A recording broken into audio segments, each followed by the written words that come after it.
আসসালামু আলাইকুম বন্ধুরা। আমরা অনেক সময় দেখি কোনো মানুষকে যদি জিজ্ঞাসা করি যে ভাই তুমি কোন শ্রেণীর, অর্থাৎ যে ইসলামে তোমার কোন শ্রেণী, তখন সে কিন্তু সরাসরি বলে দেয় যে আমি হানাফি বা আমি আহলে হাদিস বা আমি শাফি বা আমি হাম্বলি, এরকম করে কিছু কথা বলে দেয়।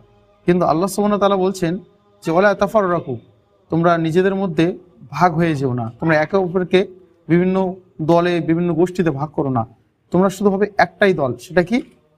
আল্লাহ সুবহানাহু ওয়া তাআলা বলছেন যে তোমরা সবসময় মানুষকে আল্লাহর দিকে ডাকবে। অর্থাৎ আল্লাহ বলছেন ওয়ামান আহসানু কাওলা মিম্মান দাআ ইলাল্লাহ ওয়া আমিলুস সালিহা ওয়া ক্বালা ইন্নানি মিনাল মুসলিমিন, যে তোমরা অবশ্যই মানুষকে কিসের দিকে ডাকবে? আল্লাহর দিকে ডাকবে, এবং তোমরা কি করবে? নিজের ভালো আমল করবে, সৎ কাজ করবে, এবং কেউ যখন তোমাকে জিজ্ঞাসা করবে যে তুমি কে, তুমি কোন শ্রেণীর মানুষ, তখন তুমি বলবে যে নিশ্চয়ই আমি একজন মুসলিম। অর্থাৎ আমাদের পরিচয় হবে একটাই, যে কি আমরা হচ্ছে মুসলিম। তাহলে এই যে বিভিন্ন পরিচয় দেই আমরা মানুষকে, যে এ হানাফি, এ শাফি, মালিকি, এই জামাত ইসলামী, জমিয়তে উলামায়ে হিন্দ, এই যে বিভিন্ন সংগঠনের মাধ্যমে বিভিন্ন দলের মাধ্যমে আমরা নিজেদেরকে ভাগ করে নিয়েছি, এটা কিন্তু ইসলামে ঠিক না।